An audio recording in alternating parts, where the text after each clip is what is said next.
I thought tonight I would share with you an essay by Jean Klein.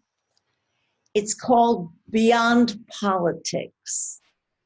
And this is an essay that he wrote in 1993 when they were talking about a united Europe, forming the European Union. So wherever he mentions a united Europe, substitute that for a united America because it's relevant today. And it's in keeping with what we're learning about non-duality. So he starts this way. When talking about a united America, one must first look at what it means to be united. The underlying reality of all human beings is one consciousness, manifested in very similar ways, whether we are black, white, yellow, red, or British, German, Belgian, French. We all have the same body structure, the same liver, same breathing systems, and these are affected similarly by the same fears, anger, hate, jealousy, sexual urges, anxieties, and so on.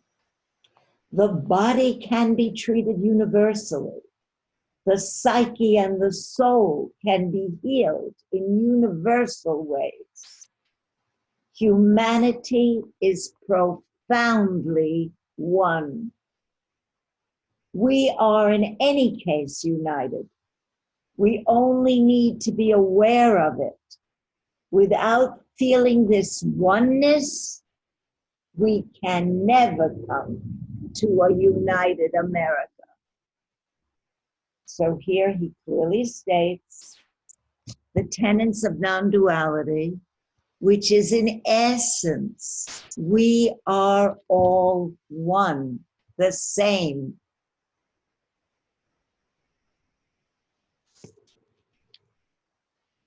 And he goes on. There are two aspects to the unity I mean here: actual oneness and multiplicity in oneness. The most important is the recognition that our very home ground, our origin is one. By home ground, he means that pure awareness, consciousness, that we all share, right? It's right, we all are aware. There is not one of us listening to this that could hear anything if there were not awareness. So we all share that home ground of consciousness, of awareness. It is not a composed oneness, but actually is oneness. And that is called by many names: consciousness, stillness, our original nature. It is present when all aspects of individuality are absent.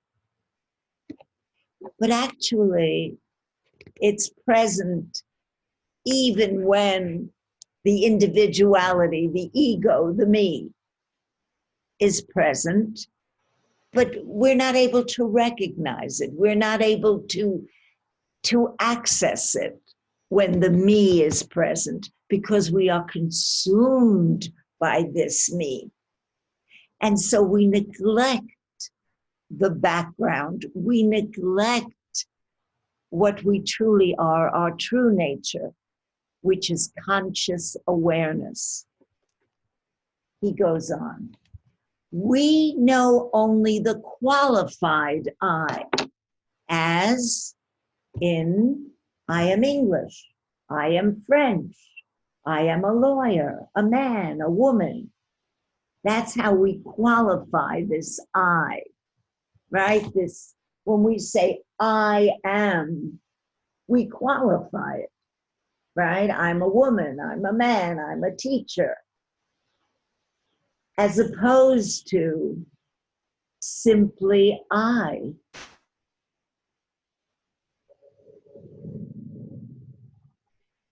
But our original nature, which we have in common with all, is when the I stands without any qualification. This unqualified I is presence, consciousness. It is our home ground, out of which all phenomenal existence arises and into which it returns. Before we can be united or even truly related, we must accept intellectually, even before we have the living experience of it, that our home ground is one. This is the only a priori conviction that can ever work in solving the conflict in our world society. It is the only workable structure because it is the only truth. Out of this truth comes authority. Truth is the only sovereign. Truth is ethical, functional, and aesthetic.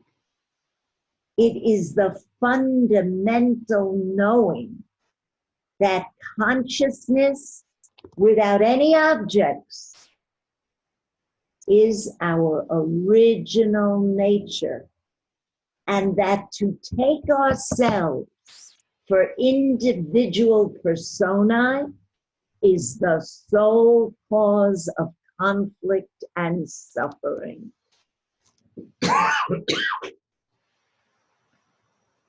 Right?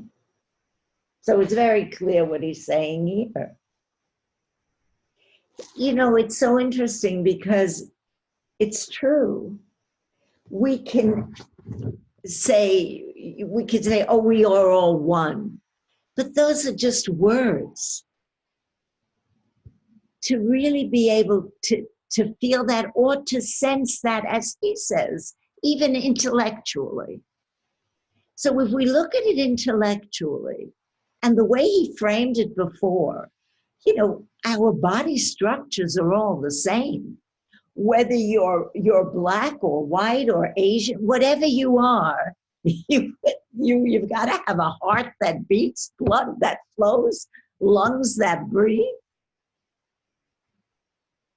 And whether you live in New York or in India or in Wisconsin, anywhere in the world or anywhere in this United States, we all suffer from hurt, angers, fears, uncertainties. It doesn't matter when a mother and a father loses a child, it doesn't matter what religion you are. It doesn't matter what race you are. The pain is the same. So to realize that fundamentally on a very empirical level, we are all the same. Then he's saying to you, beyond that, in our essence, our true nature, which is awareness, non-conceptual awareness, consciousness, we are one. We are all the same. And it's not personal. Awareness is not personal. It's one awareness. one awareness, one consciousness. Now, the content of each of our consciousness may indeed be different based on our conditioning, how we've been brought up, how we've been trained, how we've been conditioned. But the fact that we're all conscious, that we are all aware, that's the same in everyone, and it is not personal. So he says here that the only way that we can begin to have a united America is the realization in each of us very deeply that we are all one, and that our home ground, what we fundamentally are, is the only truth.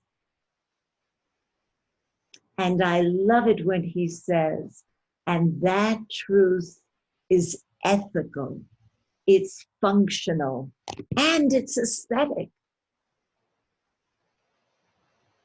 He goes on, every undertaking of a human nature must have as its background that which binds everyone together, which all have in common, which gives support to the phenomenal world consciousness.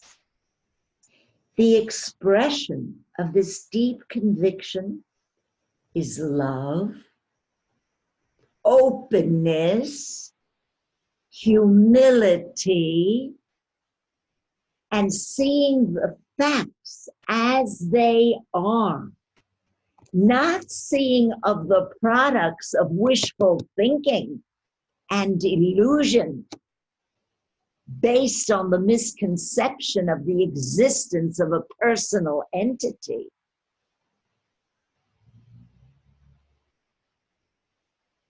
Seeing the facts as they are. Having a deep conviction that what binds us together is fundamentally a quality in each of us of humility, of openness, of love, or you could say compassion. That's fundamentally what binds us all together.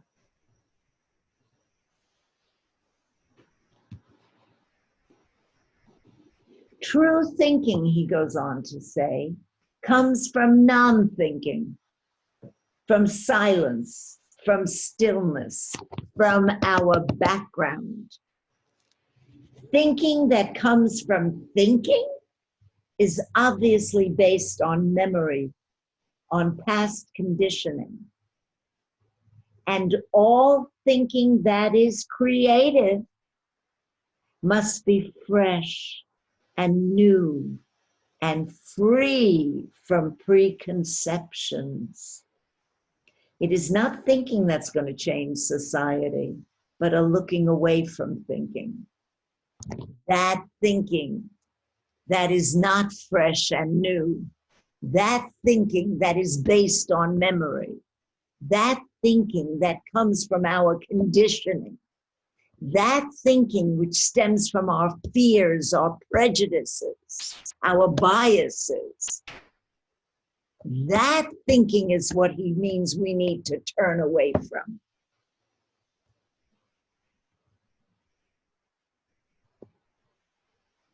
When we take ourselves for individuals, we take ourselves for a fraction. What does he mean by that?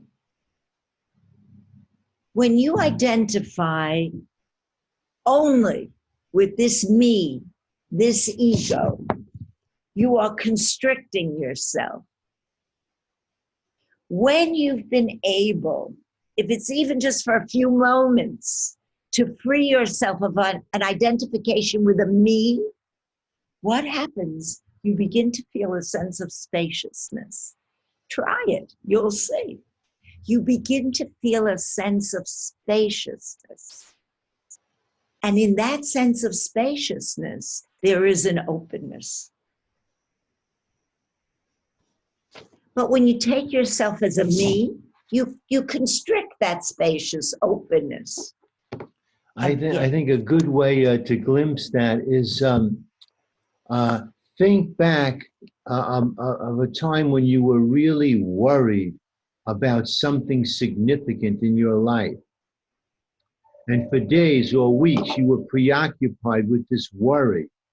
And then the situation resolves itself and the problem goes away. And you feel such a relief. Your whole attitude opens up. You feel more relaxed.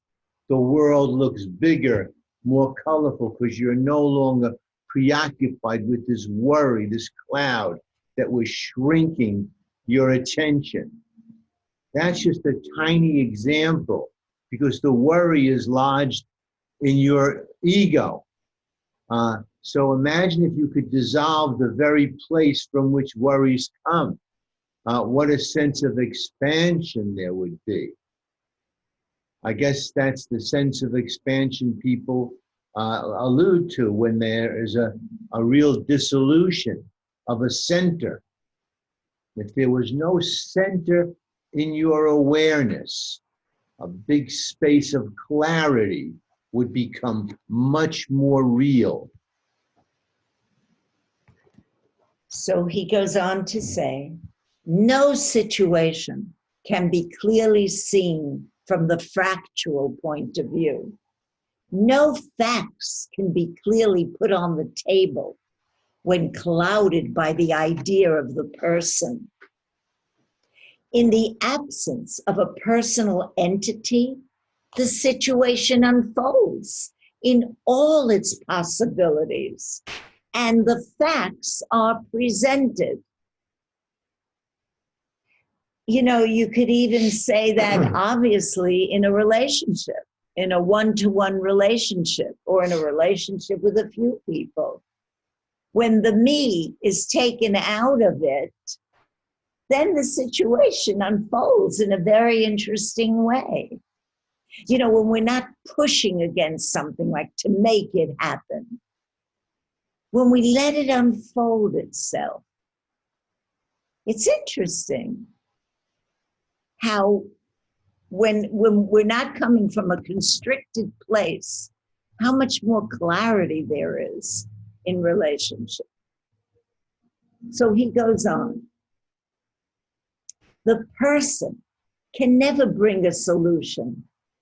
It is the situation itself that brings its own solution, the right solution. It may not be pleasant for the ego, but it will be ethical, functional, and aesthetic. The truth is never personal. Right thinking, right acting, and right feeling are not personal.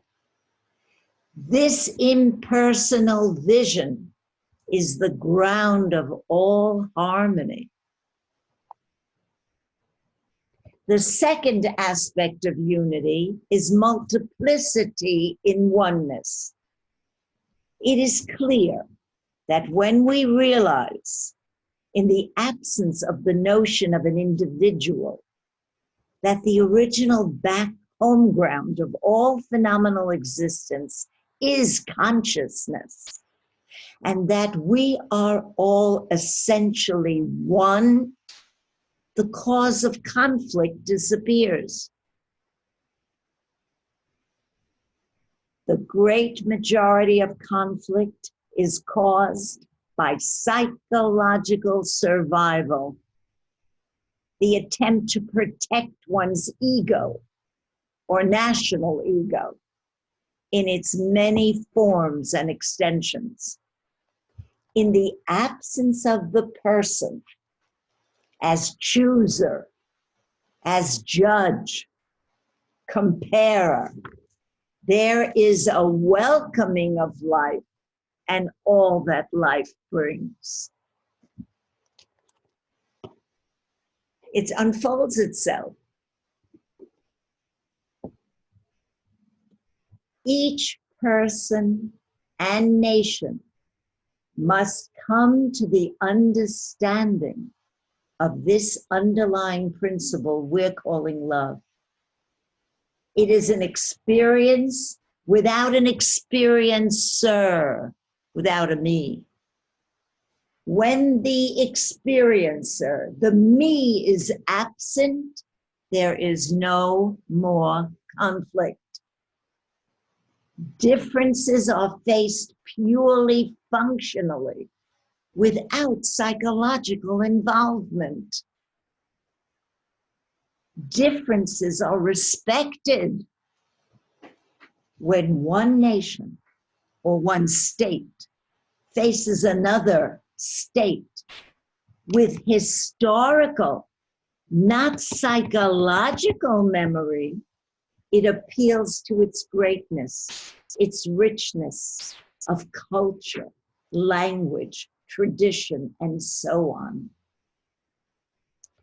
And the power of a united America lies in maintaining the different traditions, cultures, languages, myths of every state.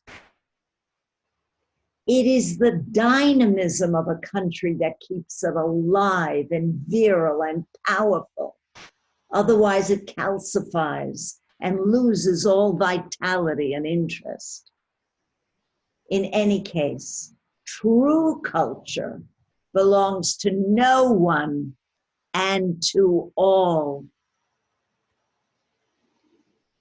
It is in the learning about and respecting the great thinkers and artists of one's own country that one can learn to admire the cultures of other nations. Basing unity on economics is doomed to failure because it emphasizes the object, the me, the person, the thing, rather than its origin, consciousness, oneness, awareness.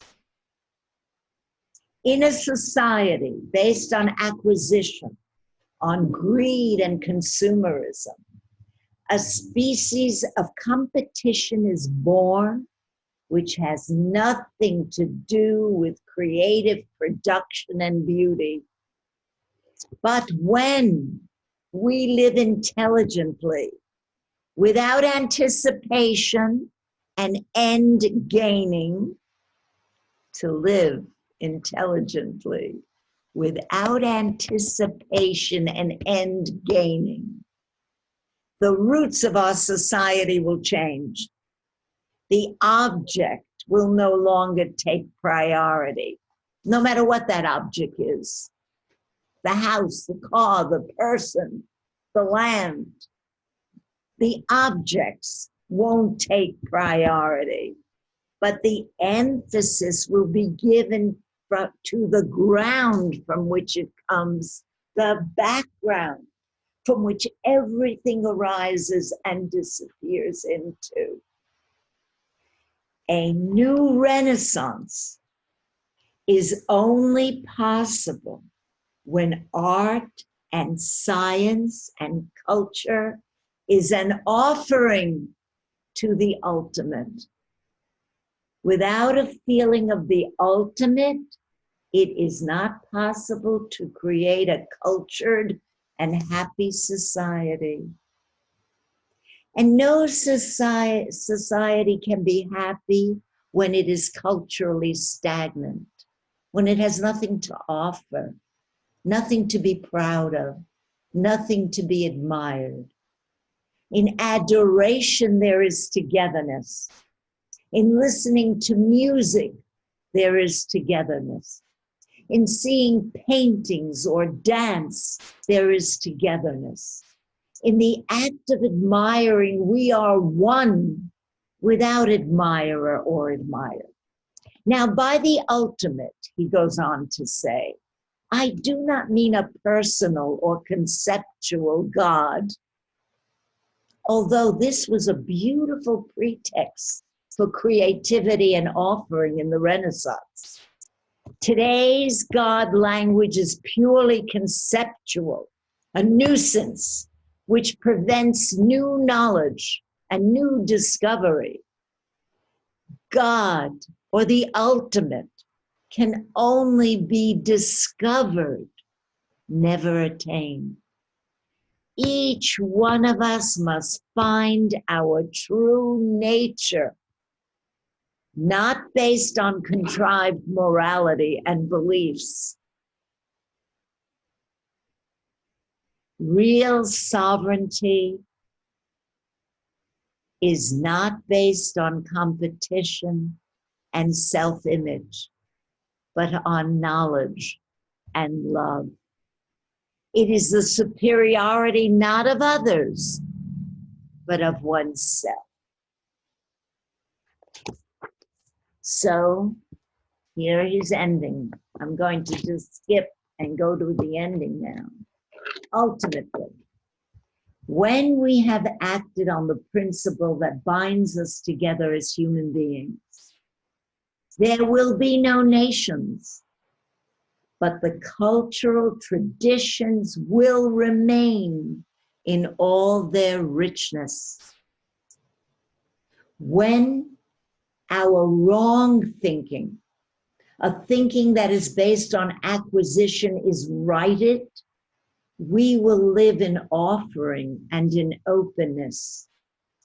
The new Renaissance will be based on what is actual, on real knowing, not the accumulation of fundamentally unrelated facts. When we no longer take ourselves for an image, inevitably arguing with other images, there will be no more talk of blending the practical with the spiritual, because the spiritual is the only practical way. Nothing else works.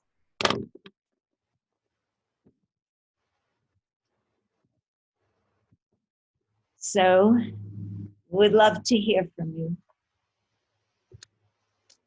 Thoughts, reactions, questions?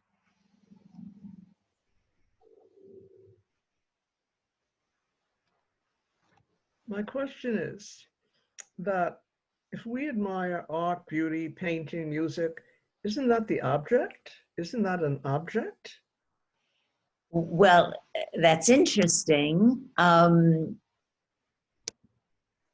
Is that an object? Well, from where he's coming from, More like a portal. That's right.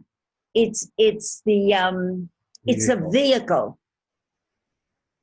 because he says, right? He says right here, a new Renaissance is only possible when art and science and culture is an offering to the ultimate. So for it to be an offering to the ultimate, then there's not a me involved, right? Mm-hmm. Then there's a creativity, and we are just an instrument for that creativity to stream through us. And then what? And then there's a manifestation of something. Yes, an object. But that object is an offering to what's highest, to our true nature, to what he's trying to point us to. So I'm also having difficulty with, for example, there's a person in the White House now that I have very strong ill feelings about. And I don't know how to get past them. I really don't. Maybe you can help me. Okay.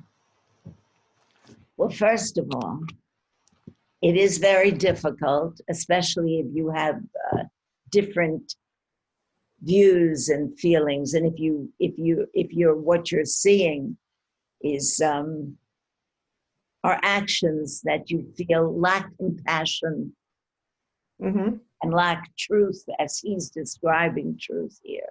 Mm-hmm. So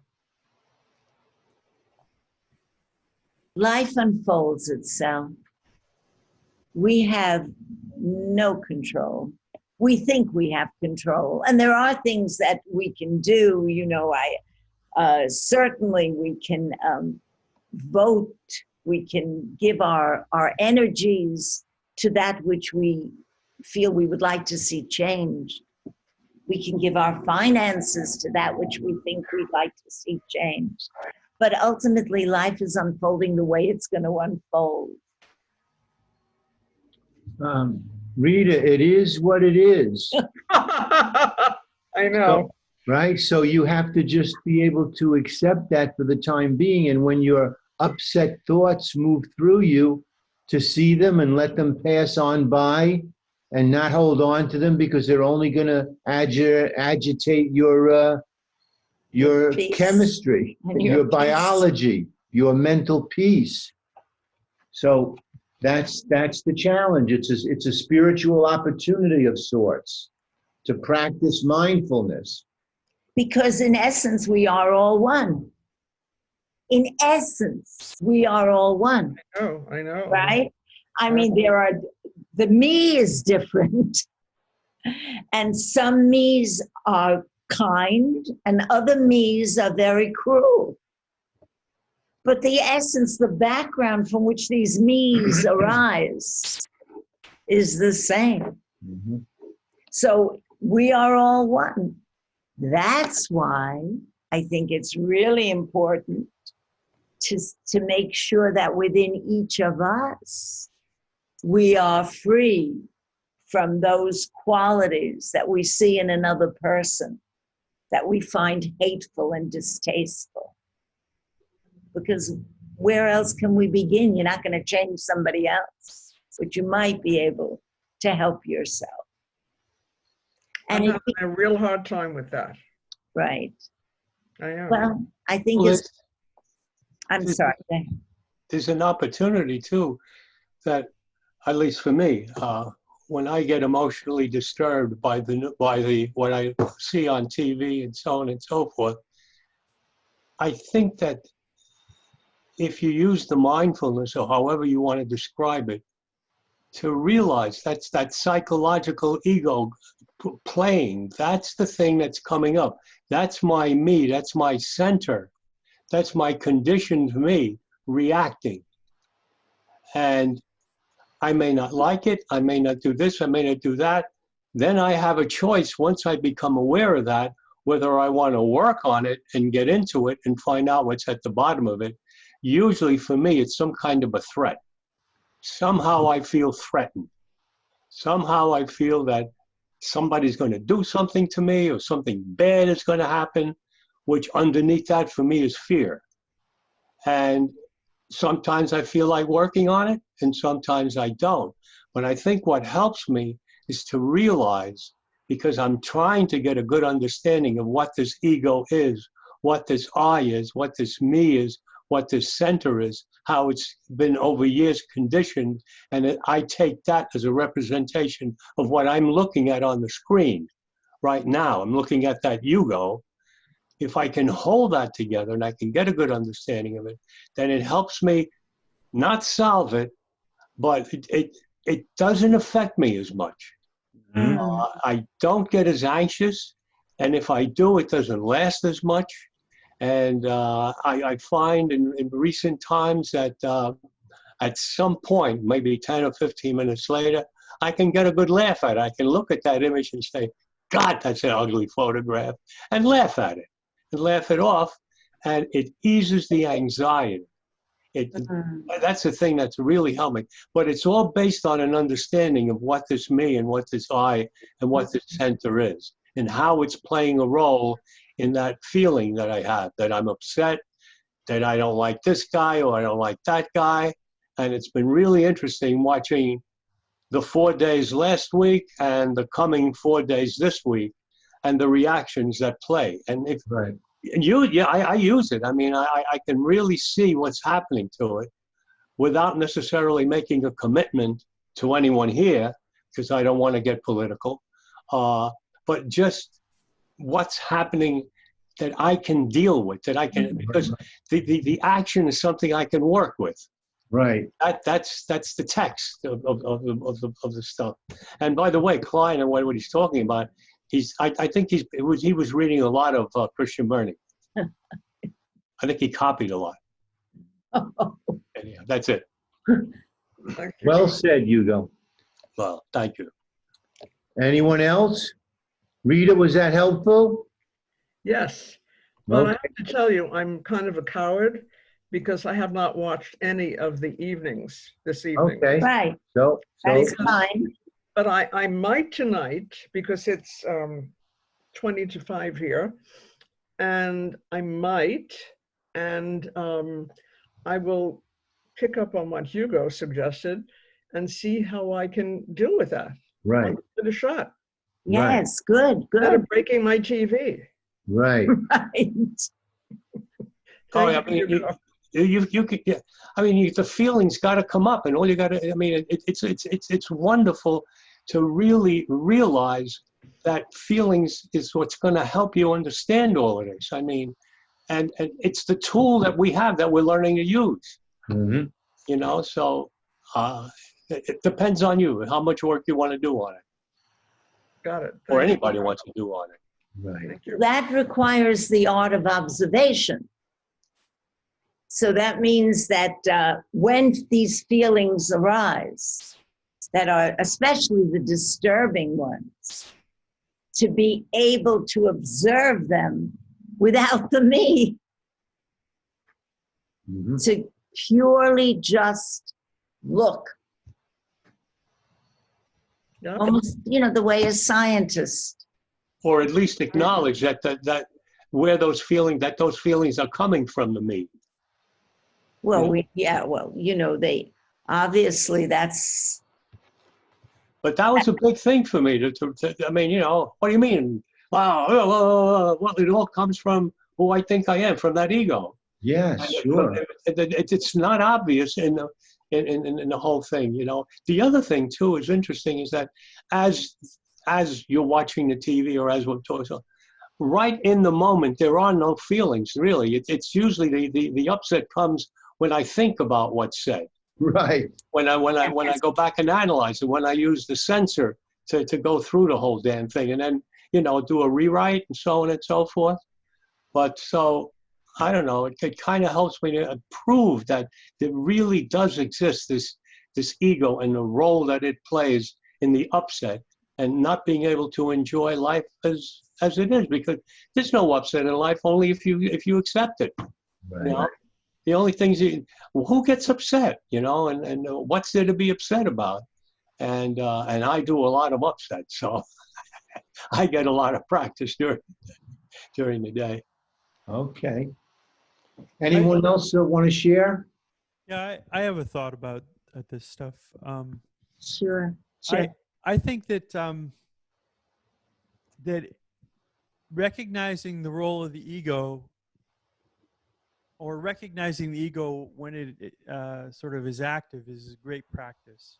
And I think ultimately that's, what gets us to a place where we can free ourselves from the illusion of the ego.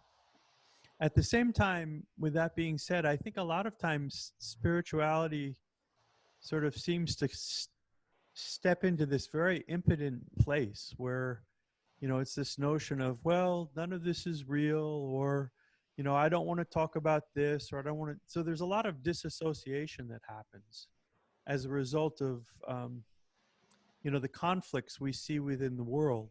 So we feel like we're not able to address them, or like Hugo was saying before, maybe we don't talk about politics or, this or that. And I think the thing with Trump and the current political situation is an interesting one. And I think, to be able to actually have conversations, I think is maybe, for me, it's like a next step in my ego relinquishment, where I can have a conversation with somebody that might be diametrically opposed to the current position I'm holding, and yet I'll listen to them and see what they have to say, and you know, with the idea of basically figuring out how to live in this dream world in a better, more pleasing way for all of us.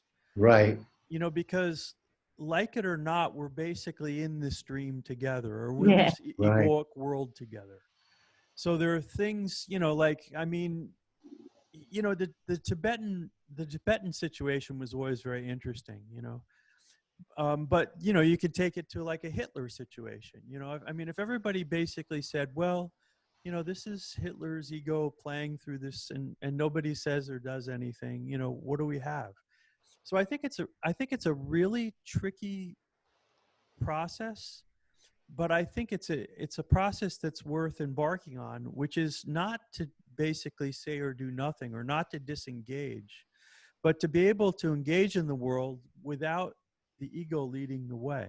Absolutely. Well, yes, because then, Chip, then it's not doing nothing. Mhm. It's doing right action. Yes.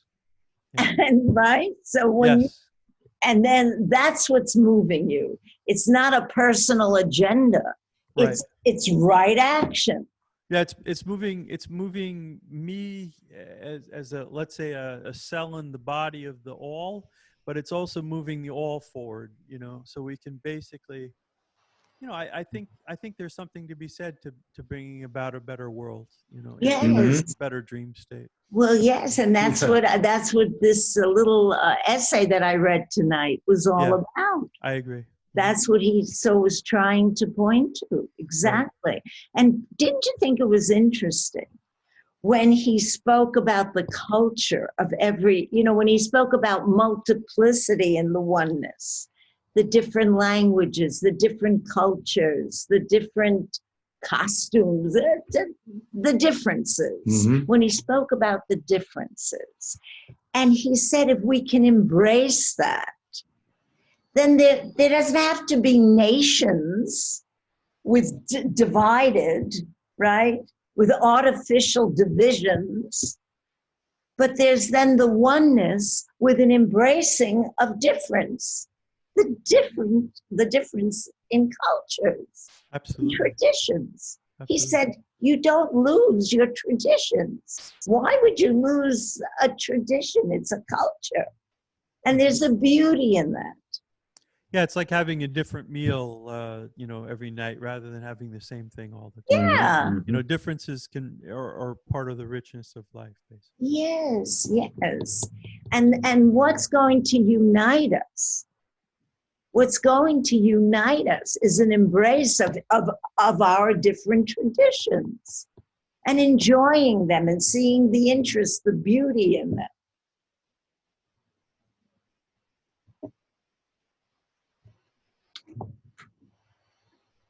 But that can only happen, I think, as Jean says in this essay, when we realize and we put the spotlight on that background, that awareness, that non-conceptual awareness.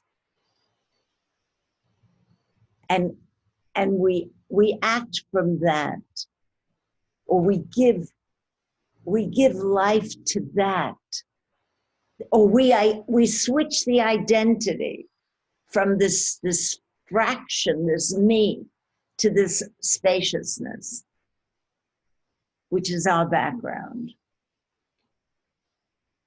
If we can remember to do that. Mhm.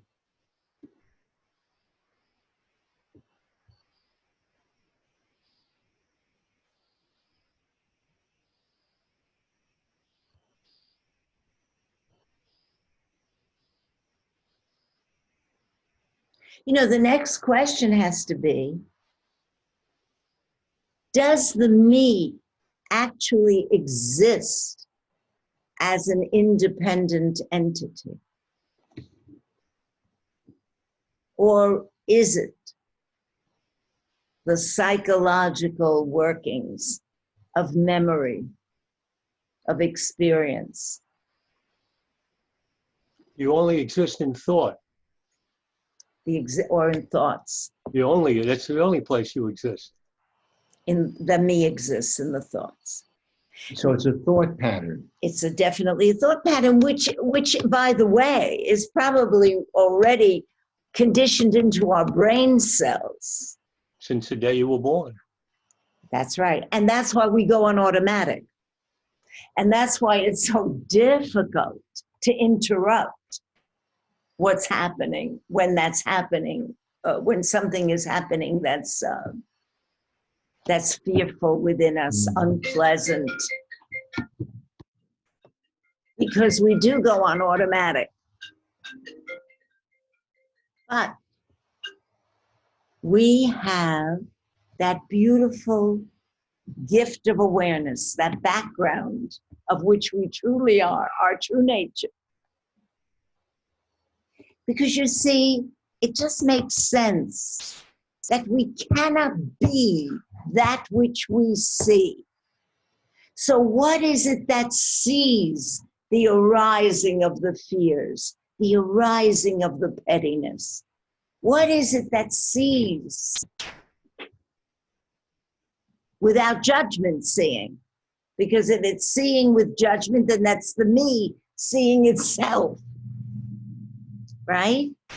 A fear arises, there's a seeing of the fear. I shouldn't be afraid. Why am I afraid? That's the me seeing itself, fear. Fear arises, and there's silence. Yeah. And in that silence, the plug gets pulled on fear. Just to go back for a second. So Chip, can you hear me, Chip? Yes. Okay. So based on what you said, I would imagine that later on this evening, you'll find yourself in a vivid conversation with President Trump. That's certainly one option. I mean, because, if I'm on the other side of the political spectrum, then being able to listen to what he has to say without having an extreme emotional reaction, keeping my egoistic tendencies in neutral, then that's the kind of engagement that you're suggesting. Am I correct? Yes. Okay. Because, like I said a while back, I mean, what's the solution in the world? Do we basically kill everybody that doesn't agree with us? Right, right. I mean, is that the way we want to go with things? And I think possibly a majority of us in this session would probably say no. And so that was a joke, guys. And then, so I think that the question is how do we figure out how to work this out? Right, And right. live with each Yeah. other. So that's right. So how do we work this out? Allison is asked a question. I don't know if you guys saw this. It's on the chat saying, Oh, besides, Allison, are you there? Maybe she doesn't have a microphone. no. Okay, I didn't notice. What does it say, Chip? It says, besides using my mind to talk myself out of an ego situation, can you please address how using the body can help let it go? Aren't emotions energy in motion? Yes. Yes. Can you read it again, Chip? Yeah. Besides using my mind to talk myself out of an ego situation, can you please address how using the body can help let it go? Okay. Aren't Well, emotions energy in motion? right. So, first of all, you don't talk yourself out of the ego. That's the ego talking. There's no talking oneself out of it. And using the body, that's a really good question, because the emotions very often, especially negative ones, start in the body. Anger, fear, right? I mean, you can notice it. You see it. You can witness it starting in the body. And if you put a spotlight on that, the energy, it like it diffuses it. But again, it has to be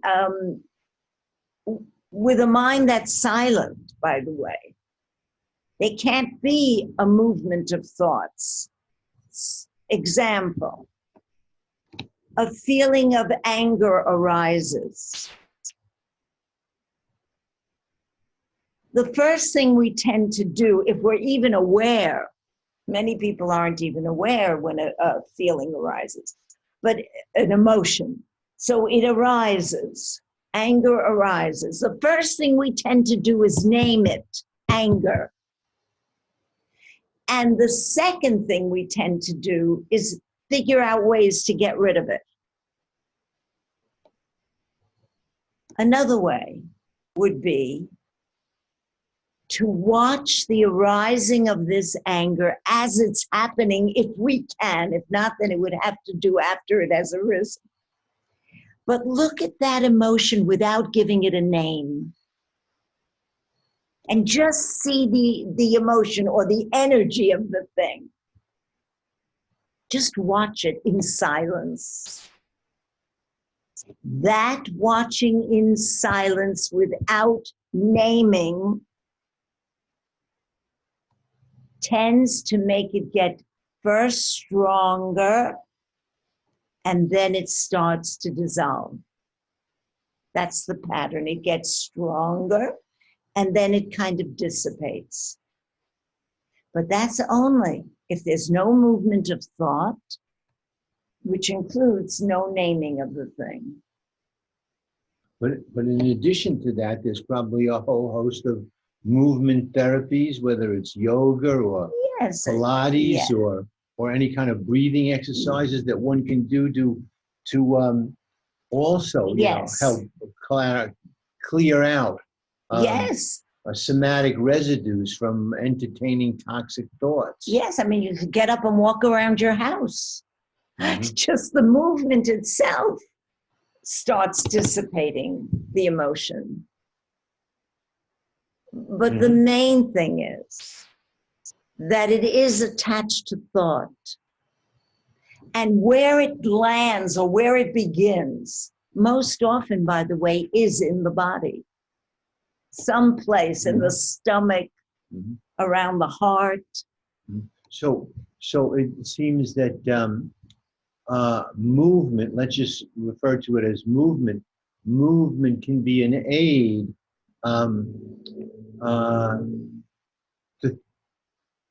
to the elimination of toxic thoughts, but it's hard to have a beneficial effect from movement therapies, let's say dance or whatever it is, if the mind is still preoccupied. Absolutely. One can complement the other, Right. but not the other way around. That's right. That's right. Because if the movement is done with the me is still there, and the me is the thought, is the fear, is the anger. Mm-hmm. It's about witnessing. It's about seeing without a seer, as Jean says. I mean, just meditate on that. Being able to see without a seer.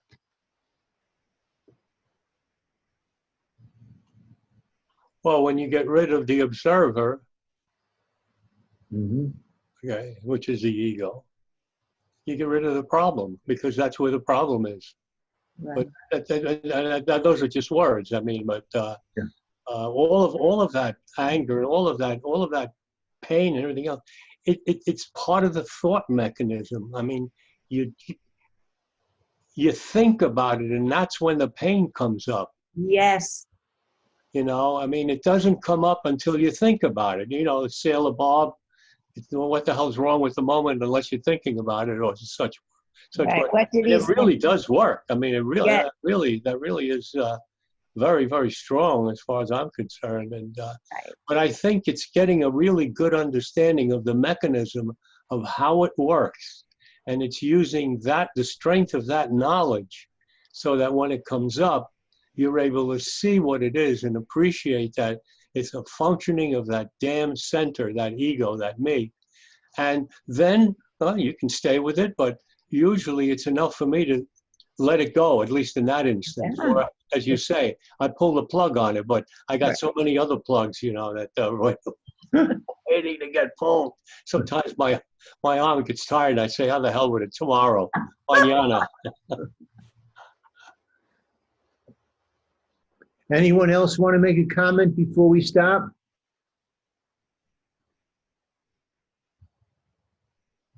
You know, I was just thinking about with the physical movement and my relationship with tennis. Yes. And there are times I'm on the court, and if I can really get absorbed by the activity of the flow of the game, yeah, not even being in the zone necessarily, but just watching the ball and just being in that space, you know, it's such a different experience than when I'm observing myself screwing up, Right. you know, not moving enough. Why didn't I do that?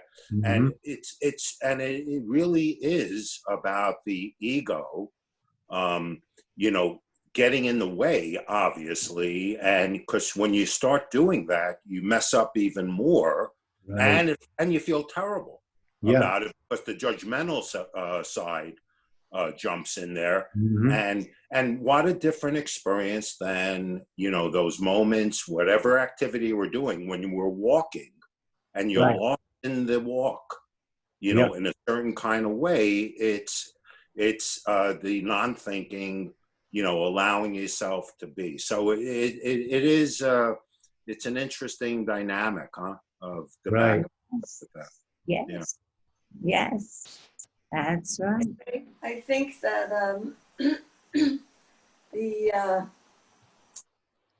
I like what you said about watching the ball, but I think that goes with when something is triggered.